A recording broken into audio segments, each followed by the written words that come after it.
Pada suatu masa yang telah jauh berlalu dari hitungan waktu, hiduplah seorang ibu di sebuah bukit sunyi yang memisahkan dirinya dari hiruk-pikuk dunia.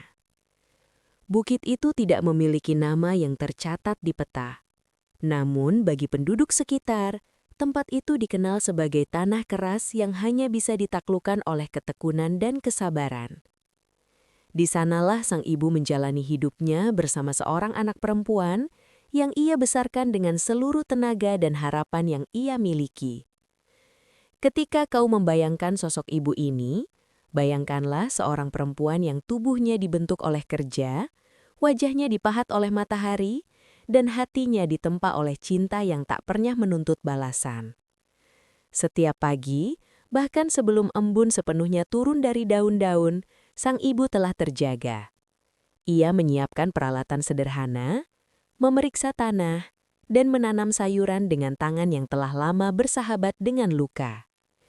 Tidak ada keluhan yang keluar dari bibirnya, sebab baginya, bekerja adalah cara untuk bertahan dan mencintai. Sayur-sayur itu kelak akan ia bawa ke pasar di kota kecil di kaki bukit, tempat ia menukar hasil keringatnya dengan uang yang cukup untuk makan dan memenuhi keperluan sehari-hari. Kita tahu, hidup seperti itu bukan hidup yang mudah, namun sang ibu tidak pernah merasa miskin selama ia masih bisa memberi makan anaknya. Anak perempuan itu tumbuh menjadi gadis yang cantik. Parasnya sering membuat orang terdiam sejenak, seolah kecantikan itu adalah anugerah yang jatuh di tempat yang tak terduga. Namun seiring berjalannya waktu, kecantikan itu tumbuh tanpa disertai ketajaman rasa. Sejak kecil, sang ibu terlalu sering mengalah, terlalu sering berkata iya, dan terlalu sering menahan lelah agar anaknya tidak merasakan kekurangan. Dari situlah, tanpa disadari, benih kedurhakaan mulai tumbuh perlahan. Kau mungkin mengenalnya, benih kecil yang tak langsung terlihat namun suatu hari akan menjalar ke seluruh hati. Ketika sang ibu pulang dari ladang dengan pakaian basah oleh keringat, anak itu kerap duduk di depan cermin kecil, mengagumi wajahnya sendiri. Tangannya sibuk merapikan rambut, memilih perhiasan murah yang tampak berkilau di mata muda. Ia jarang menoleh ketika ibunya datang, jarang bertanya apakah ibunya lelah, dan hampir tak pernah menawarkan bantuan. Sang ibu melihat semua itu, namun memilih diam. Ia percaya bahwa waktu akan mengajarkan apa yang belum bisa ia ajarkan dengan kata-kata. Pada suatu siang yang terik, ketika matahari terasa seolah menggantung tepat di atas kepala, sang ibu merasa tenggorokannya kering. Dengan suara lembut yang tak pernah berubah menjadi perintah, ia meminta segelas air kepada anaknya. Namun, permintaan sederhana itu dijawab dengan keluhan dan penolakan. Anak itu merasa terganggu, merasa kesibukannya jauh lebih penting daripada kebutuhan ibunya. Saat itu, sang ibu hanya tersenyum tipis dan mengambil air sendiri. Kau bisa membayangkan betapa kecilnya luka itu terlihat, namun betapa dalam ia tersimpan di hati. Hari demi hari berlalu, dan sikap anak itu semakin terbentuk. Ia tidak pernah kekurangan apapun, meski sang ibu harus mengurangi jatah makan atau menahan keinginan membeli sesuatu untuk dirinya sendiri. Anak itu tumbuh dengan keyakinan bahwa segala sesuatu memang seharusnya tersedia untuknya. Ketika sebuah sisir kesayangannya patah, kemarahan segera muncul. Ia menuntut sisir baru, bahkan perhiasan baru, seolah semua itu adalah hak yang tak boleh ditunda. Ancaman meninggalkan rumah pun terucap tanpa asa bersalah. Malam itu, sang ibu duduk sendiri di dalam rumah kecil mereka. Lampu redup menggantung di langit-langit, dan suara serangga mengisi keheningan. Dengan tangan gemetar, ia membuka celengan yang selama ini ia simpan untuk kebutuhan mendesak. Setiap keping uang di dalamnya adalah hasil dari langkah-langkah panjang menuju pasar. Dari hari-hari ketika hujan atau panas tak mampu menghentikannya. Ia tahu, jika celengan itu kosong, hari-hari ke depan akan menjadi lebih berat. Namun, demi anak yang ia cintai, ia memilih mengorbankan rasa amannya sendiri. Keputusan itu tidak diambil dengan mudah. Air mata jatuh perlahan, membasahi pipinya yang telah lama akrab dengan kesabaran. Dalam hati, ia bertanya-tanya, di mana letak kesalahannya? Apakah ia terlalu memanjakan? Apakah cintanya telah berubah menjadi kebisuan yang membiarkan sikap buruk tumbuh tanpa koreksi? Pertanyaan-pertanyaan itu berputar di benaknya, namun tidak satu pun menghentikannya dari keputusannya. Esok hari, ia akan pergi ke pasar, menjual sayur, dan membeli apa yang diminta anaknya. Ketika fajar menyingsing, mereka berjalan bersama menuruni bukit. Sang ibu memikul dagangan, sementara anaknya melangkah ringan tanpa beban. Jalanan panjang itu menjadi saksi bisu ketimpangan yang mulai mengeras di antara mereka. Sang ibu berjalan dengan harapan, sang anak berjalan dengan tuntutan. Disinilah, tanpa disadari oleh keduanya, benih kedurhakaan mulai berakar lebih dalam. Kau dan kita yang mendengar kisah ini mungkin akan bertanya, mengapa sang ibu tidak menegur lebih keras? Mengapa ia terus mengalah? Namun cinta seringkali membuat seseorang memilih jalan yang paling sunyi. Bab ini adalah awal dari sebuah kisah yang kelak akan dikenang dengan air mata dan penyesalan. Pengorbanan sang ibu adalah tanah subur tempat segala peristiwa berikutnya tumbuh. Dan benih kedurhakaan itu, yang awalnya tampak kecil dan sepele, perlahan menunggu saatnya untuk menunjukkan wujud yang sesungguhnya. Perjalanan menuju pasar bukan sekadar langkah kaki menuruni bukit, melainkan perjalanan batin yang perlahan membuka jarak di antara seorang ibu dan anaknya. Jalan tanah yang mereka lalui berkelok, menurun, dan dipenuhi batu-batu kecil yang menusuk telapak kaki. Sang ibu melangkah perlahan dengan beban sayur di punggung, sementara anak perempuannya berjalan lebih cepat di depan, seolah tidak ingin disamakan langkahnya. Di antara mereka, keheningan tumbuh panjang, bukan keheningan yang damai, melainkan keheningan yang menyimpan jarak dan rasa asing. Sang ibu sesekali menatap punggung anaknya. Ada kebanggaan yang tidak bisa ia ingkari, namun ada pula kegelisahan yang menekan dada. Kau mungkin pernah merasakan perasaan itu ketika engkau mencintai seseorang sepenuh hati, tetapi mulai menyadari bahwa cinta itu tidak lagi berjalan searah. Sang ibu mengingat masa lalu, ketika tangan kecil itu pernah menggenggam jarinya dengan penuh ketergantungan. Kini, tangan itu memilih menjauh, dan langkahnya tak lagi menoleh. Semakin dekat mereka dengan pasar, semakin jelas perubahan sikap sang anak. Tatapan matanya menjadi waspada, gerak-geriknya lebih berhati-hati. Ketika bangunan pasar mulai tampak di kejauhan, anak itu berhenti mendadak dan menoleh kepada ibunya. Dengan suara yang tertahan, ia meminta agar ibunya berjalan agak jauh darinya. Tidak ada penjelasan panjang, tidak ada permintaan maaf. Hanya sebuah perintah yang menyiratkan rasa malu. Sang ibu terdiam sejenak, lalu mengangguk. Ia memilih patuh, meski di dalam hatinya ada sesuatu yang runtuh perlahan. Di pasar, dunia terasa berbeda. Suara tawar-menawar, tawa, dan langkah manusia saling bertabrakan. Sang anak berubah menjadi sosok yang penuh percaya diri. Ia memilih sisir, menimbang perhiasan, dan tersenyum pada setiap pujian yang datang. Sang ibu berdiri agak jauh, menggenggam uang dengan tangan yang gemetar. Setiap keping yang berpindah tangan bukan sekedar alat tukar, melainkan potongan pengorbanan yang ia lepaskan dengan harapan. Ketika seorang pedagang bertanya tentang hubungan mereka, waktu seakan melambat. Pertanyaan itu sederhana, bahkan ramah. Namun jawaban yang keluar dari mulut sang anak tajam dan dingin. Ia menyangkal, menyebut bahwa perempuan tua yang berdiri tak jauh darinya bukanlah ibunya. Kata-kata itu melayang di udara, lalu jatuh menghantam hati sang ibu tanpa suara. Kau bisa membayangkan bagaimana rasanya diingkari di hadapan orang lain, seolah seluruh hidupmu adalah sesuatu yang memalukan. Sang ibu menunduk, ia tidak menangis, tidak pula membantah. Luka batin seringkali tidak langsung meneteskan air mata. Ia hanya berdiri, menahan napas, menahan gemetar, dan menelan rasa sakit yang tak pernah ia duga akan datang dari anak yang ia cintai. Dalam diam, ia mencoba memaafkan, mencoba meyakinkan diri bahwa mungkin anaknya hanya hilaf. Perjalanan pulang tidak membawa kelegaan. Jalan yang sama kini terasa lebih panjang dan sunyi. Sang anak kembali berjalan di depan, menjaga jarak seolah ibunya adalah bayangan yang ingin ia lepaskan.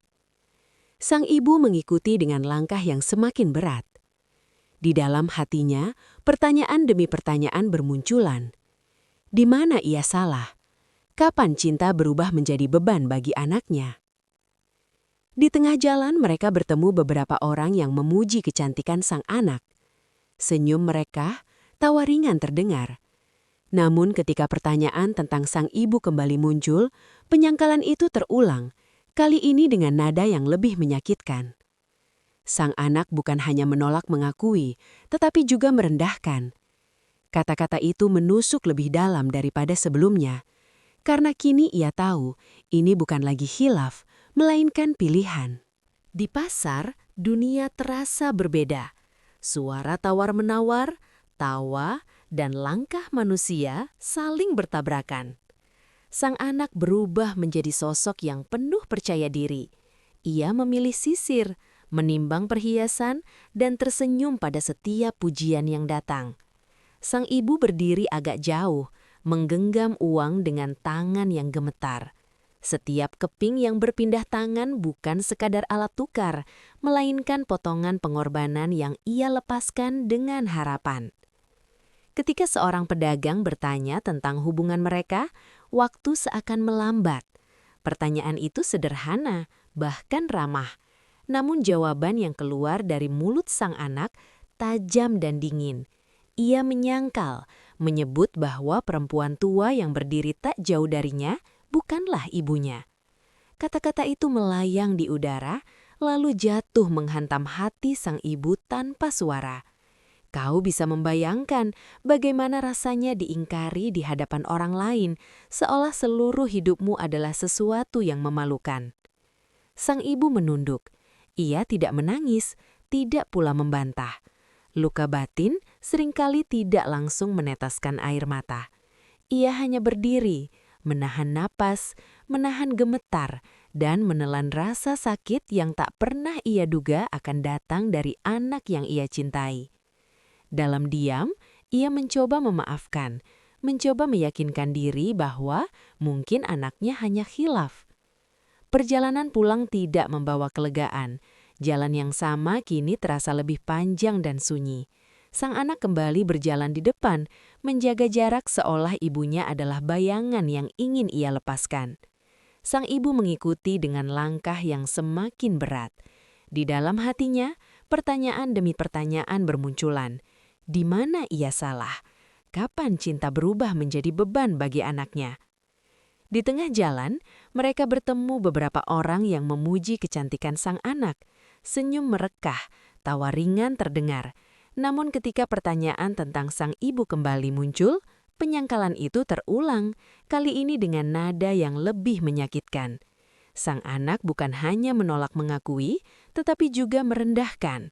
Kata-kata itu menusuk lebih dalam daripada sebelumnya, karena kini ia tahu ini bukan lagi khilaf, melainkan pilihan.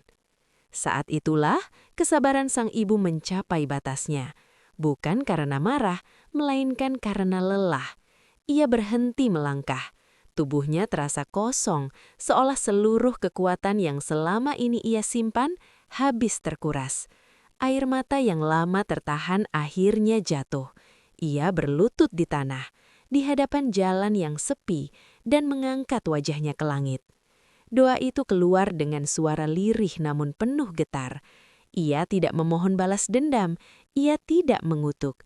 Ia hanya memohon keadilan, menyerahkan segala luka kepada Yang Maha Kuasa. Doa seorang ibu yang terucap dari hati yang hancur memiliki kekuatan yang tidak kasat mata, namun nyata. Kau dan kita yang mendengar kisah ini, mungkin merasakan bagaimana doa itu membawa seluruh kepedihan yang tak mampu diucapkan dengan kata-kata. Langit mulai berubah, awan berkumpul perlahan, angin berhembus lebih kencang, dan suasana seakan ikut menahan napas. Sang anak menoleh, merasakan keganjilan yang belum ia pahami. Ada rasa gelisah yang menyelinap, namun belum cukup kuat untuk melahirkan penyesalan. Ia belum tahu bahwa doa yang baru saja terucap akan menjadi batas antara sebelum dan sesudah. Angin yang semula hanya berembus pelan, kini berubah menjadi hembusan berat yang menekan dada. Langit yang tadi cerah sepenuhnya tertutup awan gelap, seolah alam ikut menahan napas. Sang anak berdiri kaku di tengah jalan. Matanya menatap sekeliling dengan kebingungan yang perlahan berubah menjadi ketakutan. Ia tidak memahami apa yang sedang terjadi. Hanya merasakan bahwa dunia yang biasa tunduk pada keinginannya kini tidak lagi ramah. Kau mungkin pernah merasakan kegelisahan itu ketika sesuatu yang tak terlihat mulai mengambil alih kendali. Langkahnya terhenti. Kaki yang biasa melangkah ringan kini terasa berat, seakan tertanam ke dalam tanah. Ia mencoba menggerakkannya, namun tak satu pun perintah dari pikirannya sampai ke ujung tubuh. Rasa dingin merayap dari telapak kaki ke betis, lalu naik perlahan, membawa kekakuan yang asing. Di saat itulah ia menyadari bahwa ada sesuatu yang salah, sesuatu yang tidak bisa ia atasi dengan kata-kata atau kecantikan. Ia memanggil ibunya. Suara itu keluar dengan nada panik, jauh berbeda dari nada tinggi penuh tuntutan yang biasa ia gunakan. Sang ibu yang masih berlutut perlahan mengangkat wajahnya. Matanya sembab oleh tangis, namun tatapannya kini tenang, seolah ia telah menyerahkan segalanya. Ia tidak bergerak mendekat, tidak pula menjauh. Ia hanya berdiri sebagai saksi, karena apa yang terjadi bukan lagi urusannya sebagai manusia. Kekakuan itu terus menjalar. Kulit sang anak terasa keras, denyut nadi seolah membeku. Tubuhnya kehilangan kehangatan, digantikan rasa berat yang tak bisa ia lawan. Dalam ketakutan yang semakin menguasai, barulah penyesalan menemukan jalannya.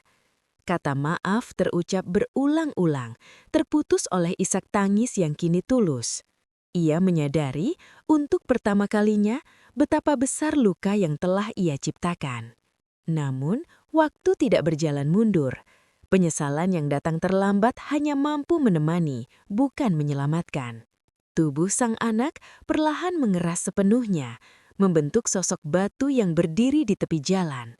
Dari wajah yang membatu itu, air mata terus mengalir, jatuh ke tanah tanpa pernah berhenti.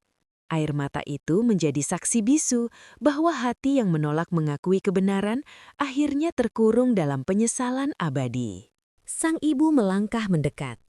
Dengan tangan gemetar, ia memeluk batu yang dulu adalah anak yang ia kandung dan besarkan. Tangisnya pecah, bukan karena marah, melainkan karena cinta yang tak pernah padam meski dikhianati. Kau dan kita mungkin bertanya, apakah hukuman ini terlalu berat? Namun, di hadapan keadilan ilahi, manusia hanya bisa menerima bahwa setiap perbuatan memiliki akibatnya sendiri. Hari-hari berlalu, dan batu itu tetap berdiri. Penduduk sekitar mulai mendengar kisahnya, dan tempat itu perlahan menjadi pengingat bagi siapapun yang melintas. Batu dengan air mata yang tak pernah kering menjadi simbol dari kedurhakaan dan kasih seorang ibu. Setiap tetes air yang jatuh seolah mengulang pesan yang sama.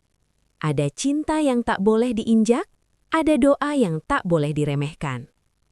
Sang ibu akhirnya meninggalkan bukit itu, membawa kesedihan yang tak pernah benar-benar sembuh. Namun ia juga membawa keyakinan bahwa doanya telah dijawab dengan cara yang paling adil. Ia tidak membenci anaknya, bahkan setelah semuanya terjadi. Dalam hatinya, ia hanya berharap kisah ini tidak terulang pada anak-anak lain. Kisah ini hidup bukan untuk menakut-nakuti, melainkan untuk mengingatkan bahwa orang tua bukan sekedar bagian dari masa lalu kita, melainkan akar dari siapa kita hari ini. Bahwa kata-kata yang terucap dalam kesombongan bisa menjadi doa yang berbalik arah, dan bahwa penyesalan, seberapapun tulusnya, tidak selalu datang tepat waktu. Ketika kau mendengar tentang batu yang menangis di Bukit Sunyi itu, ingatlah bahwa ia bukan sekedar legenda. Ia adalah pesan abadi tentang hormat, tentang kasih, dan tentang batas kesabaran. Kita yang masih diberi waktu hendaknya belajar sebelum segalanya membatu.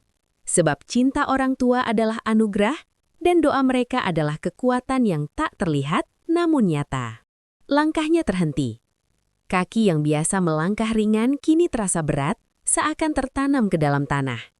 Ia mencoba menggerakkannya, namun tak satu pun perintah dari pikirannya sampai ke ujung tubuh. Rasa dingin merayap dari telapak kaki ke betis, lalu naik perlahan, membawa kekakuan yang asing. Di saat itulah ia menyadari bahwa ada sesuatu yang salah, sesuatu yang tidak bisa ia atasi dengan kata-kata atau kecantikan. Ia memanggil ibunya.